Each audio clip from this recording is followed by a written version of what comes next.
Wait, are you gaming? On a Chromebook? Yep. It's got a high-res 120Hz display, plus this killer RGB keyboard. And I can access thousands of games anytime, anywhere. Stop playing. What? Get out of here. Huh? Yeah, I want you to stop playing and get out of here so I can game on that Chromebook. Got it. Discover the ultimate cloud gaming machine, a new kind of Chromebook. This episode is brought to you by Chevrolet. Now's your chance to support a team with real grit. The Chevy ZR2 family of off-road trucks. The first ever Silverado HD ZR2 joins the all-new Colorado ZR2 and the Silverado ZR2 for a commanding lineup of off-road ready trucks. Equipped to take on anything this season throws their way. Visit Chevy.com to learn more.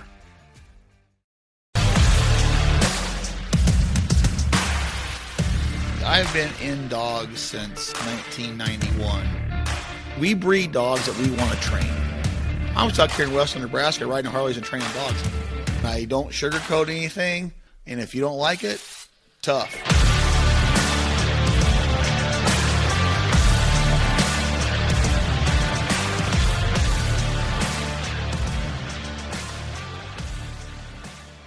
Welcome to another episode of the Flatlander Kennels podcast with Chris Jobin. My name is Elliot, and I am here as usual with Chris. And tonight we are going to get caught up on a bunch of user questions. These questions come from the Facebook group.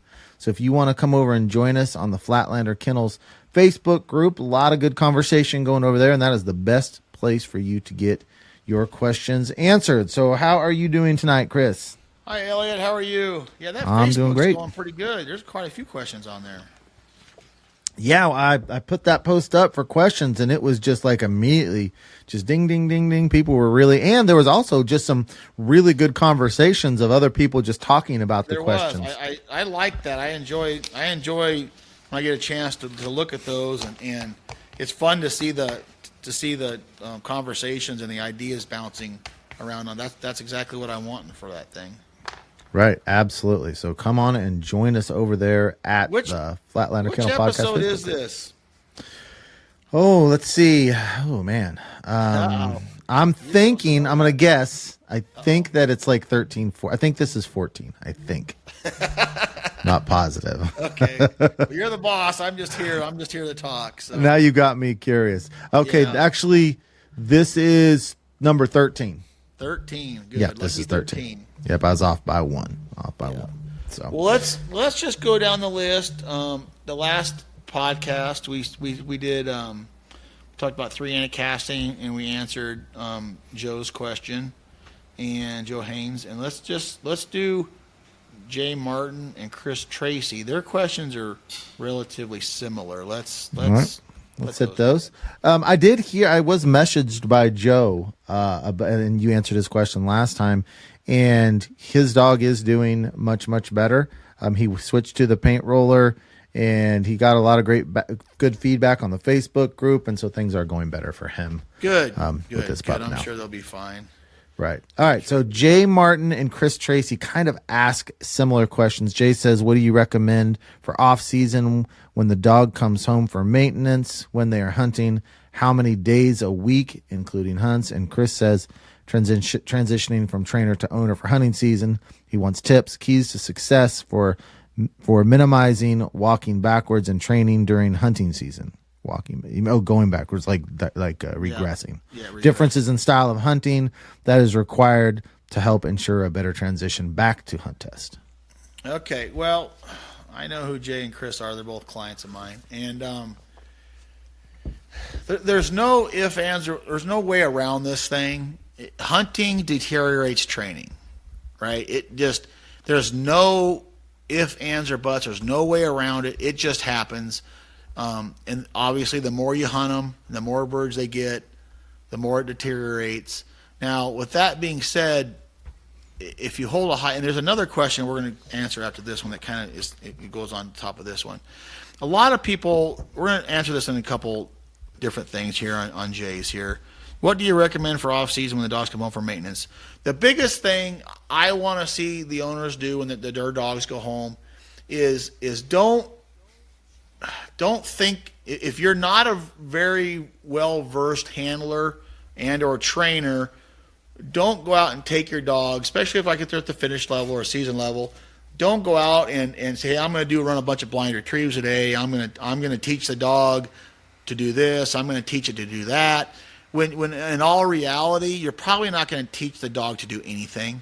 Now, if you want to maintain the dog and you want to run the blind, run blinds with the dog and easy blinds that the dog is very capable of doing and that you're capable of doing. The biggest thing is don't think you're going to go out and train the dog and teach the dog new things, because the owners aren't in the ins and outs every day with these dogs, and they don't see what they do every single day. They don't know a lot of the glitches that they've had in training. It's just impossible to know all that. So if you go out and you think you're going to train your dog and you're going to really advance your dog, the odds are not real high that you're going to advance the dog. You're probably going to do more harm than good, be quite honest with you. So just try to maintain the dog. Don't put the dog in over its head. Don't go to club training days and say, I'm going to show off with my HRCH Master Hunter, watch this, when in all reality you don't really, and I'm not saying this just to Jay and Chris, but the handler doesn't know really what's going on. They just want to show off. That's the surefire way to really look bad and hurt the dog. The biggest thing is maintain the dog. Let the dog be a dog. Let it come in the house or however you're going to do it, and let it desensitize, let it relax, because it's trained really hard all year long. Let it be a dog. Throw it some fun bumpers. Take it hunting. Now, when you hunt, make sure your standard's up there. When I say that, I mean, don't be vocal. Don't break. Don't creep. Because all that stuff is really hard to fix once we get them back.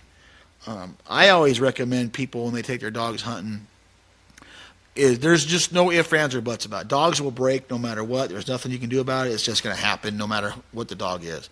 I always like to, if the dog is going to be hunting out of like a layout blind or next to a blind or sitting there, I like to stake the dog out or have the handler hold on to the dog and let somebody else shoot. It doesn't matter even if the dog's an HRCH Master Hunter, you got to understand something as the owners and or handlers of these dogs. When they go home from us, you guys are the substitute teachers. They look at that and like, substitute teacher, watch this. And that's exactly how they sound. That's exactly how they feel. That's what they do, and that's what they think, because they can get away with it. Because you're letting them on the bed, or you're letting them on the couch. You say sit, but you don't really make them say sit in the house. You have a different, most owners have a different relationship with their dogs than we do, right? We're more of a, for lack of a better term, we're more of a drill sergeant type relationship. They respect us. They do what we tell them to do. If they don't, there's some consequences. And when they go home, they're more of a buddy type person. You're more of their friend. You love them. You pet on them. You don't want to do this. So now they understand that, and they will take advantage of that in 2 seconds. So when you take them home, just maintain them a little bit. Maybe throw them a few marks. Don't get crazy. Hey, I'm going to teach them an indent and triple today. I'm going to teach them how to run on and off a point. Just take them home, enjoy them, maintain them a little bit, take them hunting, hold the standard high as far as line manners and control. And if you got any questions or problems, call your trainer. Like, hey, it's doing this, it's doing that, it's doing this, and just enjoy them. Don't try to advance them, but just try not to hurt them as far as their training goes as much as possible. It's inevitable. It's going to happen. Hunting season comes around. It's just going to happen.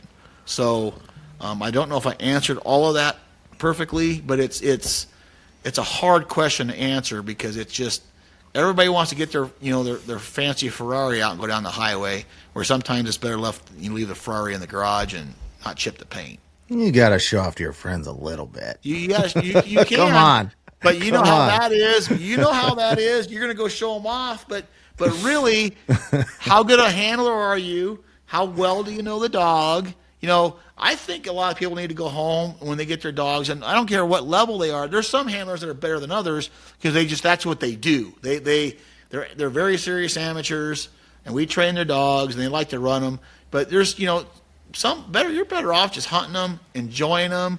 Maybe go run some pattern blinds with them, figure out their nuances, figure out which way they turn, figure out how fast they stop to a whistle.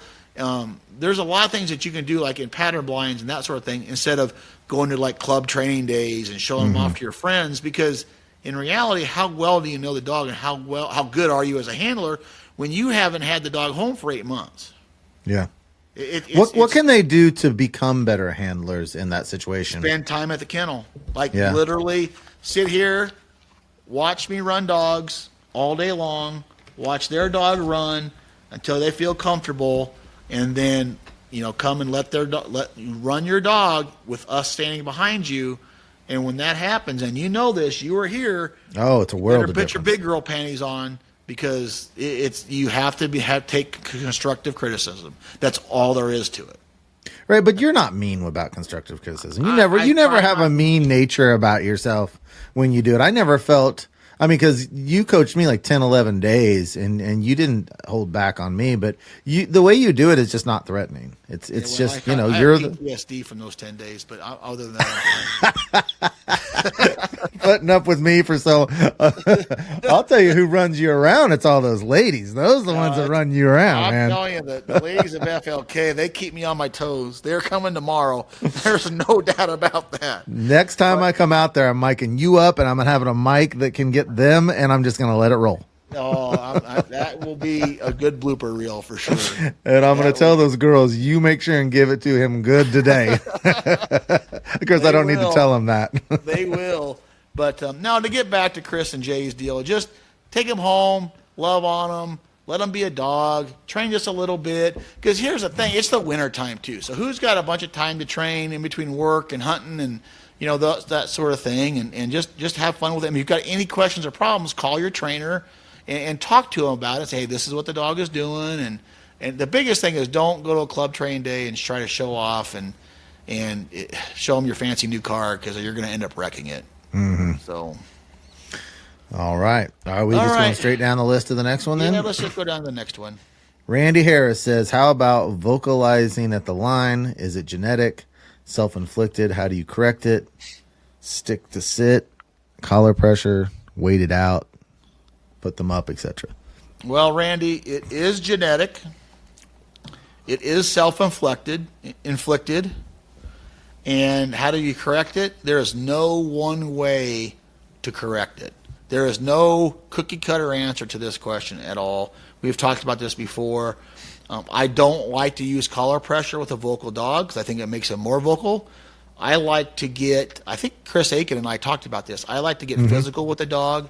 I like to grab the dog, hold their muzzle, physically grab the dog. You're almost intimidating the dog when you do that. And if you add collar pressure, they just, they screech and squalor, and that just makes them louder. You can use stick pressure if you want. Not on their back of their main part of their thigh area, on their hip area. You can use stick pressure if you want. I wouldn't say quiet. I would concentrate on saying sit. I would use indirect pressure. So if that dog is being loud, I would say sit with some maybe collar pressure, or grab it. Or not collar pressure, excuse me, stick pressure. Say sit with stick pressure, and then put them up. And bring them back out. Do it again. If they make noise, say sit, some stick pressure, maybe snatch them up, put them away. And keep doing that until they're quiet. And once they're quiet, and then they get to get the mark. Now, I talked about this on the other podcast. I don't think a dog, when they're making noise, and you give them some stick pressure, and you pick them up and you put them back in the truck, I don't think a lot of dogs sit there and think, oh, I didn't get that bird because I was being loud, right? I think what I do know for a fact is, if you let a dog be vocal, real vocal, and you let them go get the bird, they are rewarded for that behavior, if that makes sense. So I don't know if dogs think like we do as far as, oh, I was loud so I don't get the bird, but I do know they get rewarded. It's like Pavlov's theory. You ring the bell, feed them, ring the bell, feed them, ring the bell, feed them, and all you have to do at that point is ring the bell and they'll start drooling. So it's the same thing, is they get rewarded for making that noise. And the biggest thing about vocalization is, yes, it is genetic. There are lines of dogs out there that throw vocal dogs, and that's all there is to it. They're usually real high drive dogs. There's a few lines that pop in my head right now that I'm not going to name because I'm not going to say anything bad about them because they're great dogs. They throw vocalization, and when you see that starting as a puppy, like when you're starting to throw marks and that sort of thing, you stop it right there. Mm-hmm. You stop it instantly and be done with it. And that will help you, don't let it get started. I don't know. There's no set answer to fixing this, but yes, it's genetic. Yes, it's self-inflicted. And some of it's owner-operator error. Some of it's just dogs, but there's no set way to fix that. But I don't like to use the e-collar. I don't know if it's either the first or the second episode we did with Chris Aiken. You guys talked for about 20 minutes on this. So it's the second one. It's our question and answer episode. Right. So if you have not heard that, that would definitely be a great place to go. I would ask, as far as on the line, how vocal do they have to be on the line until, and at what level will they start counting it against you? Well, at a test, that all varies per judge. Some judges absolutely hate it. Some judges don't really care about it. Now, I will tell you, if they're sitting there going, roo, roo, roo, roo, roo, and they're just barking like their heads off, that dog needs picked up, put away right away, and there's no reason that dog should ever pass. Now, if the dog's whining a little bit or something after the first gunshot, you cannot, they say, you disturbing the hunt is the term for noise, disturbing the hunt. Well, after the first gunshot, you can't disturb the hunt any more than that. So if your dog is just a little bit vocal, you're usually okay. But if it's just outright barking its head off, that's not going to work. That is not going to work. And that dogs like that at a test that are barking their heads off and barking maybe in the holding blind, barking at the line, dogs like that were put into that situation before they were ready. Mm-hmm. Before they were mentally ready, that 16-year-old went to the strip joint and now is in jail. So that's just all there is to it. They weren't mentally prepared for that situation, and everybody's in such a hurry to get there, they forget all the little tiny things. And I'm going to tell you, vocalization is a humongous thing. I cannot stand to hunt with a dog that sits there and goes all morning. Constant. It drives me insane. Right. I can't stand it. Me too. And a lot of times that dog was put in a situation before it was mentally ready, or the handler and owner didn't know how to deal with it and correct it right away, or the handler and owner are more worried about shooting birds because a 50-year-old man wants to act like a 12-year-old. They're more worried about shooting birds than actually correcting the dog. Because I'm going to tell you, I won't hunt with a dog like that. It drives me nuts. Right. I won't do it. I won't do it. So anyway, I hope that answered your question. I know there's no set way to fix it, but you've got to figure out as a handler and a trainer what gets to your dog to fix that and keep it under control. You have to take away the excitement that's causing it with a correction. It's the easiest way to explain it. All right, let's move on to RJ Turner. He says, what type of training should you be doing when transitioning from season level dog to finished, and when do you know the dog is ready to advance the training? Well, RJ, so let's just say, for argument's sake, that your dog has had a really good basics program, has had a really good transition program, is really nice and advanced right now, early advanced, you've done all the steps. You've done all the swim bys, you've done all the D-cheats, you've done everything you need to do. Let's just say that's all been done. So transitioning from season to finished, the transition really, if you're preparing for it, really isn't huge. The biggest thing about going from season to finished is running the blinds in the marks with all that suction and everything, running the blinds in the marks, and then running tight marking setups. Some of those finished master setups can be really tight, like indented triples, hip pockets, those inlines. The biggest thing is you got to slowly build those dogs' marking quote unquote repertoire, you have to teach those dogs how to deal with those concepts, and have to run blinds in the marks and cast into the wind, cast away from suction, cast away from diversion birds, all those things. You have to prepare your dog for that. So your training would be, teaching dogs the advanced marking concept, the advanced triples, breaking them down into maybe like a delayed triple. If you're working on a long punch bird, that'd be your first bird out, then throw your 2 singles and go get your long punch bird. We've talked about delayed triples at length in one of our other podcasts, but that's the biggest hurdle. If you've done all your homework and you've done all your D cheat and you've done all those things, the transition from seasoned to finished is nothing compared to started to seasoned. Started to seasoned is way, way harder than seasoned to finished, just because you got blinds and multiples after started in season. So, and when do you know your dog is ready for advanced training? There's nothing that really tells you when your dog is ready for advanced training. It just kind of shows up one day, you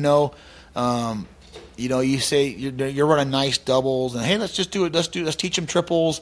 Next thing you know, you're running nice triples, and one day you got really, really bad choppy blinds in your marks, and then all of a sudden they're not so quite so choppy, and you can run a really nice down the shore water blind, and you're like, well, when did that happen? It didn't happen overnight. That just gradually happens. There's nothing that tells you, hey, I'm ready for advanced training. Now, with that being said, you've got to make sure you do all of your basics first. You've got to do all your basics. You got to do all your transition, and eventually you'll just kind of get there. There's no telltale sign, and when you're training, start amping up the setups a little, make them a little bit harder. And once they, don't just go from season to master, just, hey, we're going to see what they got. You just gradually get them harder and harder and harder, and next thing you know, you're running really hard advanced setups, and you're there, and you just got to tweak it. And all of our dogs here, hell, Flash is 8 years old, he still trains every day, every single day. Now, does he make a mistake? Yep.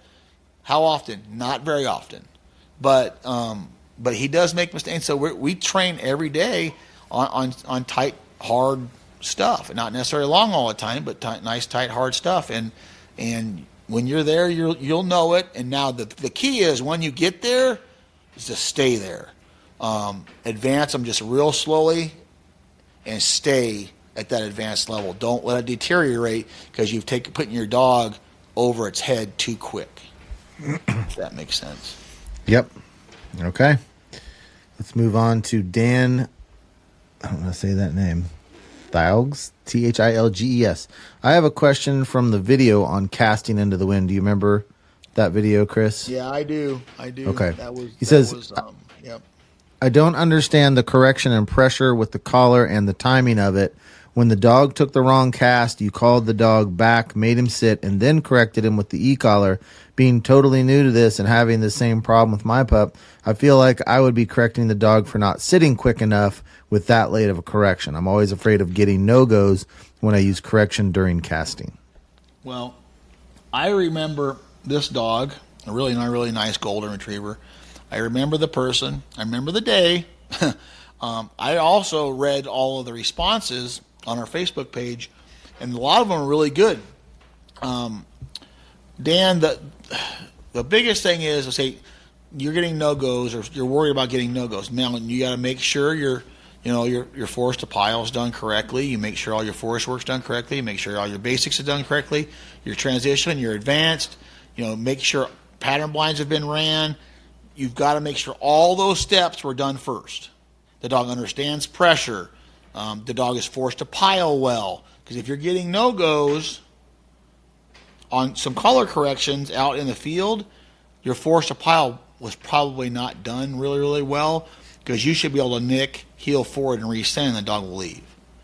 If it's not, you may have to back up and revisit force to pile and run some pattern blind type stuff and then move forward. But it's hard to explain this. It's called indirect pressure, and it's developed by Rex Carr. it's really hard to explain this. If you were a trainer and you give let's just say the wind's blowing left to right, and your dog fades to the right, and so you sit it down, and you give it a left cast, a left angle, and the dog digs straight back and fades and doesn't cast in the wind. And then a lot of people, what they'll do is they'll just, instead of blowing the whistle, they'll just start giving pressure to the dog on the collar, right? They just start giving them pressure. Then the dog sits. Then you blow the whistle. Then you cast again. Dog scallops again. You give them pressure. Next thing you know, your dog isn't moving at all because it doesn't understand why it's getting corrected. It thinks it's getting corrected just because it's leaving and moving. So now you have a dog that maybe you stop them, you give them a left angle cast, and they look to the left, but they don't move. They look to the left, but they don't move. That dog thinks it's in trouble for moving and doesn't and is not in trouble for giving a cast refusal. So what you do is indirect pressure is giving pressure on a known command to get this is so hard to explain on a microphone. Indirect pressure is giving pressure on a known command to get a response on a different command. And what I mean by that is, so let's just say your dog, you give it a left angle and it scallops. So then now you sit the dog, you call it back to you to its original spot. You sit the dog again, tweet. You give it collar pressure, cast. Dog scallops again, stop the dog. Call it back, sit it down, sit, tweet. Collar pressure, cast. And what ends up happening is that dog is still working with you because you call it back to its original place, and you're almost tricking the dog to take the right cast when you give pressure on the sit. So you're almost tricking the dog to not think about what it's doing and fading with the wind. You've tricked the dog. You blow on a sit whistle. You gave it pressure and you cast. And Dan, I don't know how this works in a dog's head. This is one of the hardest things for me to explain ever without seeing a dog doing it. But I promise you, it does work. It's L.A., can you explain a little bit better? This is really hard for me. Can I explain it better than you? The answer is no. This is really hard for me to explain because what I do know that it works because if a dog takes the wrong cast and you just give it direct pressure, eventually they don't even want to move. This is just like the answer to the dog that's vocal. The way I've interpreted it with Georgie, though, honestly, is that because you had me do the exact same thing with her, and when I called her back and nicked her, and the pressure was high enough up that she does a little twitch, to me it always felt like I was communicating to her, pay attention and do what the hell I'm telling you this time. Yes, that's right. That's exactly right. You're like, it's just like focused. I feel like it focuses her attention to like not what you want, what you see me do right now. Yeah, you're basically forcing her to focus her attention on you, right. Become more of a team player, and you break that shitty, weird momentum and their train of thought about just running straight back. You've broken that crappy momentum, and now, like, listen, pay attention to what I'm telling you. Do what I tell you. Okay? Yeah, I've never felt like with her that it's like, remember what you just screwed up. It's like grabbing someone by the ears and like, look at me. Do what I'm telling you to do this time. Yeah, and I will tell you, Dan, unless your dog has been taught like how to, cast into the wind on pattern blinds, and you've taught your dog angles, and that the dog knows what it's supposed to do, that indirect pressure will work really well. If that dog is confused on what you want it to do, indirect pressure is not going to help you. You have needed to teach that dog how to handle into the wind with maybe some wide drills or some casting into the wind drills or some pattern blinds in the wind. That dog needs to understand that it has to take a cast into the wind. If you haven't done that, indirect pressure is not going to do that for you. Yeah. But it's just like that question a little bit ago about the dog making vocalization that Randy had.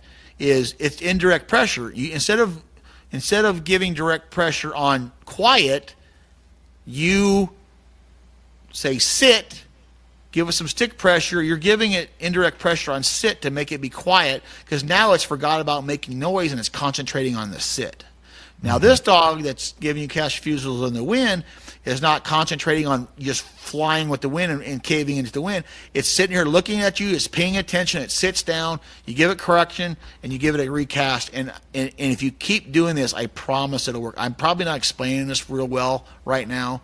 I think you are. It's much better in person if I can do it in person. This indirect pressure is one of the hardest things to explain to somebody that doesn't quite understand. Well, and he's seen the video. This guy's seen the video. So yeah, there's so the it works. visualization there. I mean, it works. Right. You saw the video. It works. And it's hard to explain why it works. I don't know why it works. It just does. And indirect pressure is 99% of the time is what I use in any kind of correction I've got at all. Yeah. All right. Let's go to the next one. Kurt Rolfe says, how do you pick your order after the go bird at a test? Do you let your dog pick, or do you make them go the order that you want them to go? Well, that's kind of a loaded question. It depends on the dog, depends on the advanced level of the dog, and it depends on the marking setup. Depends on the wind. There's a lot of things it depends on. But so let's just say there's no wind, flat field, pretty featureless, and the marks come out 9, 12, 3, a triple. 9, 12, 3. I usually teach a dog how to pick up a multiple by, let's just say I want to teach a dog a triple. So I'll throw the 12 o'clock bird as a single, okay, and let him go get that. Then I'll throw the 9, 12, 3, and I'll go pick up 3 o'clock, 12 o'clock, and I'll punch out to, 3 o'clock, 9 o'clock, and then I punch out to 12 o'clock. So I've taught outside, outside, in. Outside, outside, in. That's how I pick up most of my birds at a test. Now, if a dog comes flying in and it goes to 3 o'clock as your go bird, let's just say, and you want to pick up 9 o'clock next, but it comes flying in and it's dead set on going to 12 o'clock, and that's not going to screw you up for the wind on the other marks or anything like that, then let it go get 12 o'clock, then go get 9 o'clock. Let your dog pick it. But I will tell you, kind of the general rule of thumb is let's just say you're running an indented triple. And an indented triple is like, picture a V, right? So you have a bird at 10 o'clock, you have a bird at 6 o'clock, and you have a bird at 2 o'clock. 10 o'clock is thrown right to left. 6 o'clock is thrown right to left. 2 o'clock is your go bird, thrown left to right. The rule of thumb is get that short bird out of there. Because what ends up happening is they'll go get the 2 o'clock bird, but if you, and that 6 o'clock bird is in their face and it's shorter bird, and they saw it really, really good. It's closer. They're excited about it. If you make that dog, not all the time, but if you make that dog go to the 10 o'clock bird and run past the 6 o'clock bird, a lot of times what ends up happening is those dogs go out there and never land. I call it idiot land on the way to the 10 o'clock bird because they cannot get the 6 o'clock bird out of their mind. So you want to try to get that super short bird out of the way first, and then go get your long bird. There's no set way on how to pick up a test and marks. It all depends on the test. It all depends on what wins. Let's just say you're running a triple. Okay, let's just say you have a 10 o'clock bird, a 12 o'clock bird, and a 2 o'clock bird, but the 12 o'clock bird is a little bit shorter. It's almost indented, like I was just talking about, to the go bird, and the wind's blowing left to right. It might be time, if you have an advanced enough dog, to primary select, right? Because on the way to the go bird, they may smell the 12 o'clock bird. And a lot of these dogs that go to you send them onto the 2 o'clock bird, they smell the 12 o'clock bird. A lot of these dogs don't understand, hey, I just picked up the 12 o'clock bird. They don't understand that. They think they picked up the 2 o'clock bird, and what ends up happening is that you pick up the 12 o'clock bird because the dog winded it on the way to the 10 o'clock bird, 2 o'clock bird, and now you got to go pick up the 10 o'clock bird, and now you got to try to run the same line to the 2 o'clock bird, And you don't even make it out to the 2 o'clock bird because it's already ran that same line and they think it's already been there. So those tests there, they may dictate, because the wind's blowing left or right, they may may have you dictate to no off of the go bird and primary select to the 12 o'clock bird and get that out of there first. And now you have a wide open double at 10 and 2, and the wind's not affecting you on either one of those birds. So it all depends on the terrain, the wind, the order of the throws. And here's the thing: watch, if you have a good pro in your flight at a test, a good pro, not one of these mud puddle kennel ones, good one, and you watch him or her pick up this test and pay attention. They're doing it for a reason, okay? And ask them a question. They're going to answer your question. Just go up to them and say, hey, I don't know how to pick this up. What do you think I should do? And just ask them. They'll tell you. 9 times out of 10, they'll tell you. But watch them do it and pay attention and watch dogs run, because in the grand scheme of things, and this is how I always look at it, at the Grand or the Master National or whatever, in the grand scheme of things, all the dogs are pretty equal. There's some dogs that are just better than others. That's a fact. But in the grand scheme of things, no other people's dogs are better than the other person's dogs. Now, as handlers, are handlers different? Hell yes. There's some really, really good handlers out there that can get average dogs to do great things.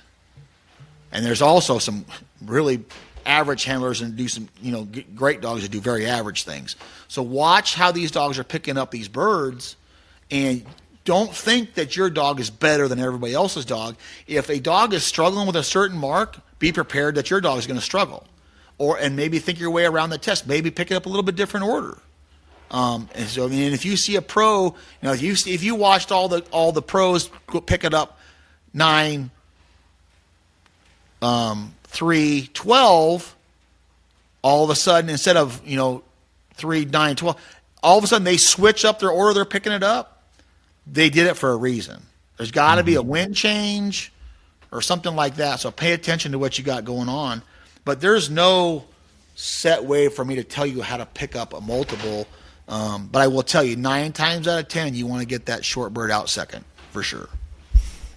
I don't know if that makes sense. I was kind of rambling, but that's. Well, the answer is it's nuanced. It's a hard question. Right.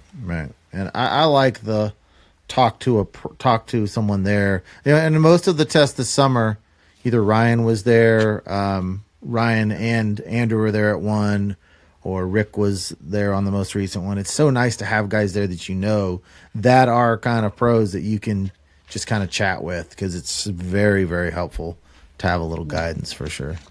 It is. And if you watch us at the Grands and the Nationals, it's not like a field trial or the SRS where we're competing against those individual people. We're competing against a standard, and we want everybody in our flight to pass. I could promise you that. And we are constantly making strategy on how to pick this thing up. And if the wind changes, we all walk back, say, okay, guys, the wind changed, and then we all change. So watch the test, watch the dogs, and they'll tell you how to pick this thing up.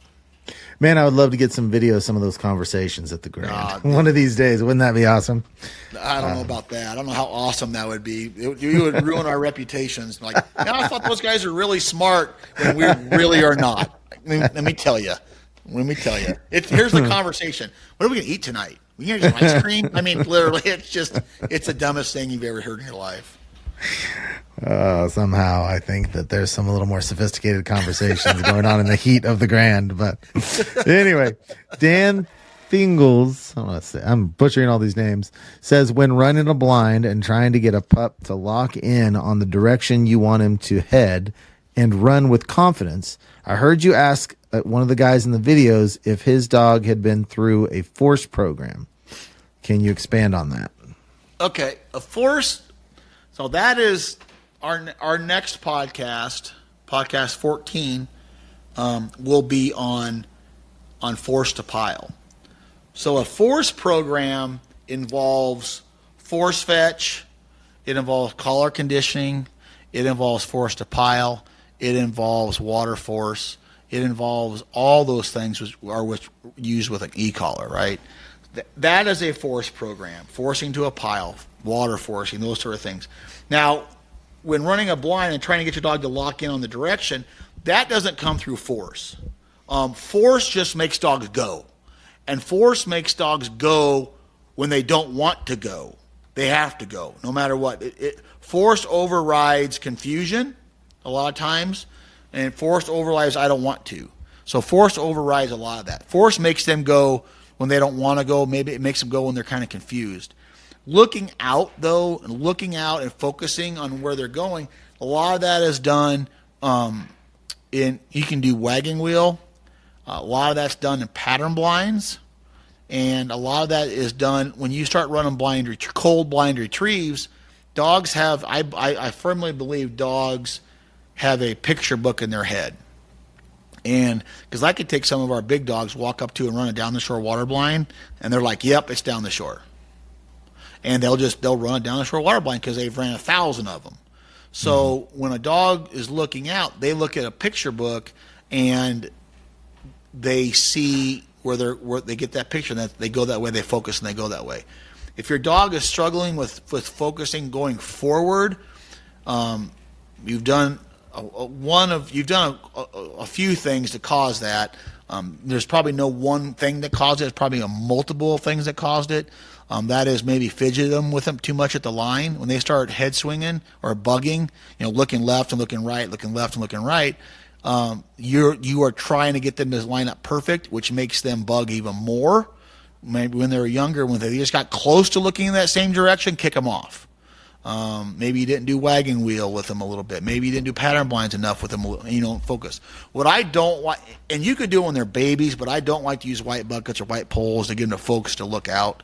I like them to look out at the task at hand and be confident looking out and going ascent. It's called go ascent. So you don't use any white poles? No. Ever? No. Oh, okay. No, I don't. I do not. Okay. Now, because we use white bumpers and stuff in three-handed casting and force to pile and tee and all that stuff, but once we're done with all that and we do pattern blind lining and casting, which it has white bumpers on the ground, once we move from pattern blind lining and casting, because they can see those bumpers on the ground, once we move from that and we start running pattern blinds in land and water, those are all gone. I don't use any more, because here's the thing: if you keep putting those crutches out there for them, that's what they look for. Is they look at the crutch. They look for the crutch. They don't look at the task at hand and they go, "Oh, there's a down the shore water blind. That's what I'm going to do today. We're running a down the shore water blind." Instead, they look out there and go, "Where's the bucket? Where do I go?" And they start looking around. They start bugging, looking for that bucket, and they never get confident on running a cold blind because they have that crutch that they're looking at. Right. And I know there's a lot of people that don't agree with that. But that's how I've done it for 25 years, and that's, I firmly believe that. And it takes a lot of cold blinds to get good at running cold blinds, a lot of them. And it starts out kind of rough and buggy and choppy, and then they end up being really nice and pretty. And there's some dogs out there, Dan, that are really good lining dogs. They just, for some reason, they look out and they just say, "I'm going that way." And they just go that way. They're just some dogs that are like that. And there's some dogs that are better at casting, which they may not focus on a spot. They may get close, and you kick them off, and they don't line very well, but they cast really well. And there are some dogs that line well and don't cast well. So a lot of these, it all depends on the dog. But to get them to focus and look out, that really doesn't have to do with force. That's more of a pattern blind issue and a confidence issue of them not looking out. All right, let's move on to the next one. It's Robert Wisdom. He has a 5-month-old pup who recently started teething. He's not working on a lot of marks right now, mainly fun bumpers to keep up his drive. He's working on solidifying his obedience during the teething stage. Is this the right approach? He's following Freddie's program. Okay, Freddie and I are really very, very, very good friends. I'm not real familiar with this program as his actual flow chart, but we are very good friends. I highly recommend his program. But I would be careful. That's kind of, Robert, that's kind of a trick question a little bit, because if your dog, let's just say your dog isn't picking up marks very well right now, and it's losing a little bit of its confidence. Maybe it's a little bit more methodical. I wouldn't put a bunch of obedience on that dog because you're hurting that dog's want to. You're hurting that dog's desire, that sort of thing. Now, if the dog is real high energy, real high drive, super excited about things, then adding a little bit of obedience is not a problem at all. So you have to be careful which kind of dog that you have. If you have a dog with a little bit low drive, low retrieving desire, back off on the obedience when it's teething, just play with it. If you have a dog that's got a ton of go, ton of desire, and that's not a bad time to do some obedience and control work with that dog. So it all really kind of depends on the dog itself. So be careful. Low drive dogs, don't do a bunch of obedience. Real high drive dogs, it probably won't hurt them at all. All right. This is right. Jeff Akins. This is a two-part question. Let me read this one here real quick. Okay, this is a long one. All right. Yeah, let's do Jeff's. Let's do Jeff's. Okay. It's a two-part question. A, say you have an MRCH, MH, or more advanced dog that you test in the spring and fall, then hunt all winter. Are you holding that dog to test standards during hunting season as far as nitpicking lines and whatnot? B, absolutely. Does your training for those... Let's just answer A. Let's just answer A. Okay. Absolutely. If you want to have a nice hunting dog during the hunting season and it comes out of hunting season and you still have that same nice dog in the tech season, you better hold a standard. If you let that dog cheat the bank and fade with the wind and give you cash refusals hunting because all you care about is picking up a bird, you have ruined everything that you have worked for. Why would you do that? I am a stickler on every ounce of train. When I hunt, I'm in it more for the dog and not deteriorating the dog's training that we've worked so hard to do. Because let's be honest, Jeff, if you're letting the dog deteriorate in training, and then now all of a sudden hunting season's over, when you're hunting, you let it deteriorate. Now when hunting season's over, you've got to add extra pressure to that dog to get it back in the shape it was. That's your fault. That's not fair to the dog. Right. If you hold that standard all the time, then you know what that dog knows what its job is. It knows what it's supposed to do. It knows the rules. Now that's a lot more fair to the dog, I think, than letting it kind of do whatever it feels like. Now all of a sudden, one day you can't. So I hold a really high standard when I hunt. If I want to split decoys on a blind retrieve, like if I'm goose hunting, they're going through those decoys. It better not be run down and cheating the bank. It better not switch. It better not like pick up a bird, switch in the river, pick up a different bird. It better not do that. It better deliver to hand. It better not mouth. All those things, because all the time, money, and effort that we've done in the training these dogs, it's up to us to hold that standard. And if you're okay with it not, that's fine. That's you, but that's not me. So, but I hold a very, very high standard when I'm hunting, because a lot of times when I'm coming out of hunting season, it only takes these dogs that stay here all year that we hunt, it only takes them a couple of weeks and they're right back into the swing of things. It doesn't take them months and 2 months like some of the client dogs we have that go home. It takes them 2 months to get right again.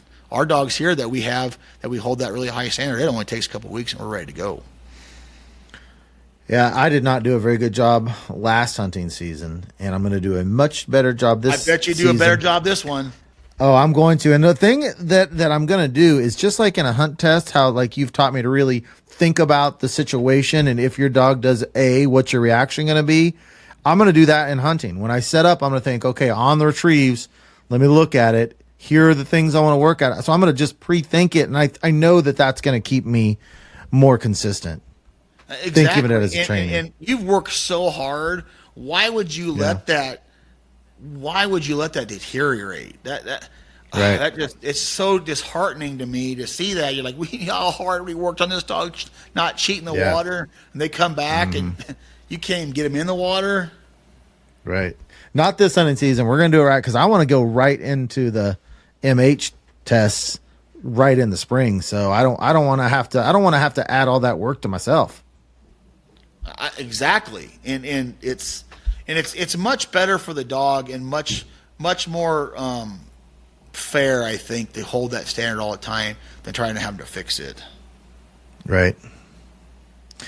Okay, let's go on to another one from Walter Brown. Thoughts on Pat Nolan's early puppy training materials, push, pull, and training and drive. Okay, Walter, I'm gonna apologize for this. I am sorry that I am not familiar with. I know Pat is for sure, but I am not familiar with his training materials.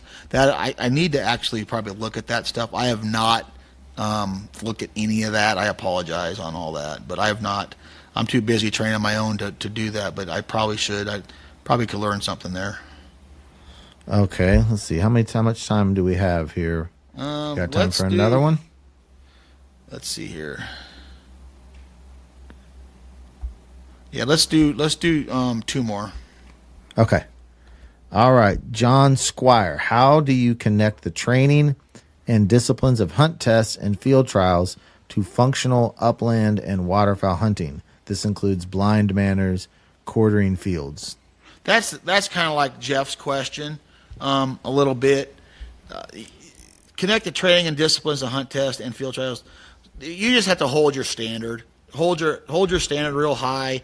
Don't give in on that standard. Now, there's going to be times when you're hunting that they're going to get away with a little bit here and there, but try not to let that happen, because you're going to be a lot better off coming out of the hunting season if you hold that standard really high.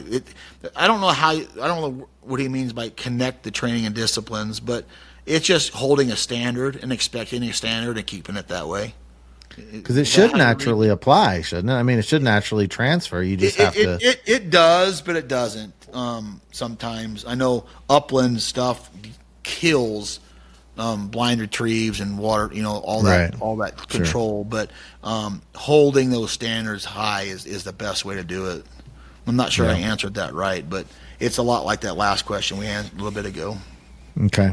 All right. David Campa. Some people say there are different types of Labradors, and some have told me no, that there are not. They're just plain Labradors. My dog would classify as an English Labrador, not super drivey, a bit stout, calm demeanor, but she loves to hunt. Her drive to train isn't anywhere near some of the field labs that I have trained with. Have you trained any English labs with less drive, and do you have any suggestions for him with that dog? Well, please don't email me and kill me on this, but I'm going to answer it correctly and honestly. Now, I know there's always exceptions to the rule, so everybody relax.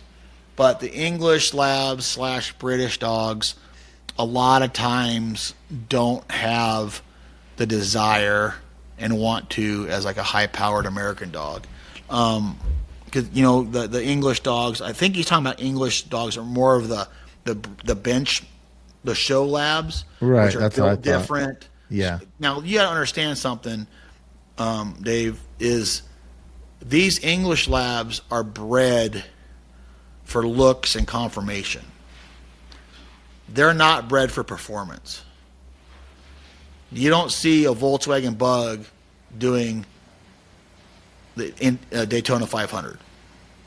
So they're bred for looks and conformation. That's the number one thing. They're not bred for performance. Where an American lab is bred for more performance, marking, natural hunting ability, prey drive, that sort of thing, and less for overall looks.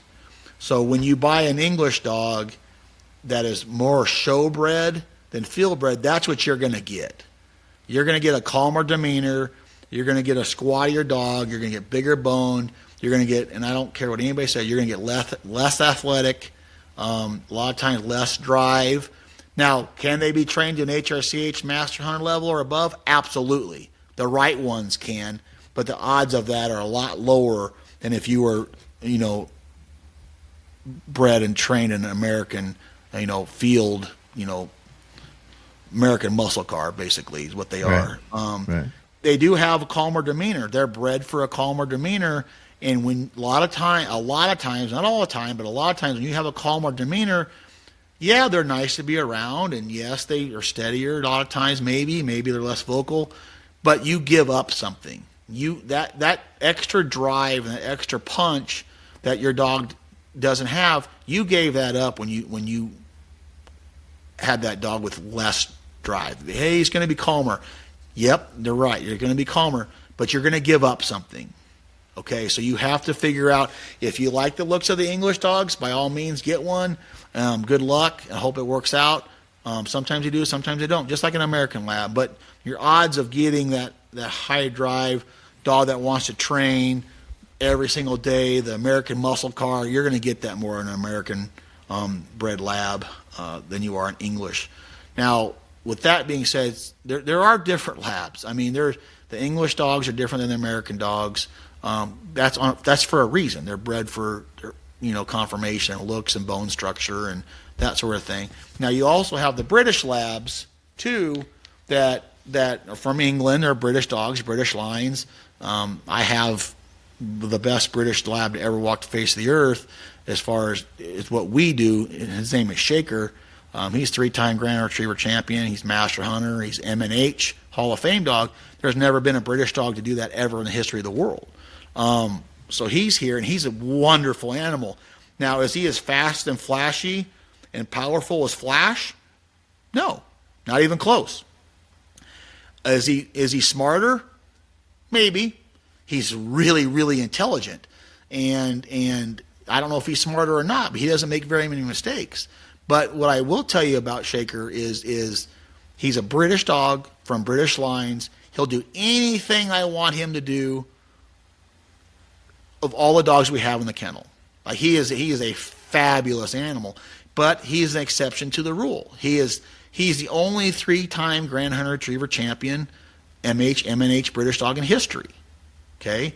I've had 10 dogs in my career that are American Labs that have over 5 grand passes. So he's the exception to the rule when it comes to those type of dogs. But can it happen? Absolutely. So you just have to, whatever you like, whatever your demeanor is, whatever spotty style you like, that's what you go with. And that's an honest answer, as honest as I can get. I'm not trying to be rude. It's just that's the honest answer. I mean, you have American muscle cars, you've got Ferraris, you got Volkswagen Bugs, you have all these different types of cars, and there's the same thing in the dog world. So it's just how it is. Well, we knocked off a bunch of them tonight. Guys, Yep. Once again, I will say if you have follow-up questions or you just want to talk more about these topics, come to the Facebook group, Flatlander Kennels Podcast with Chris Jobin, YouTube channel. Every Monday we're putting out videos. And if you could do us a favor and just word of mouth, you got your training people, all your group, tell them about what we've got going on so we can help expand our footprint here. Absolutely. And we're going to try to, I know we didn't get to all the questions. I'm going to try to, if you guys keep the questions coming, I'm going to try to finish every kind of podcast with maybe a question or two. And then we'll just keep doing this with question and answers. Every couple of podcasts, we'll just do nothing but question and answers. But I really enjoy answering the questions. I wish we could have got to all of them, but we're going to run too long here. But I will get to some next time. All right. Well, guys, thank you for listening to another episode of the Flatlander Kennels Podcast with Chris Jobin. All right, guys. Thank you, Elliot. Thank you for everybody listening. Keep those questions coming. Tell your friends. See everybody at the line. Take good aim. Gotta strike this chord with the humble hearts. Bearing heavy chains and blue collar scars. Inevitably you're gonna get the way. If it don't take that fight, take it to the grave.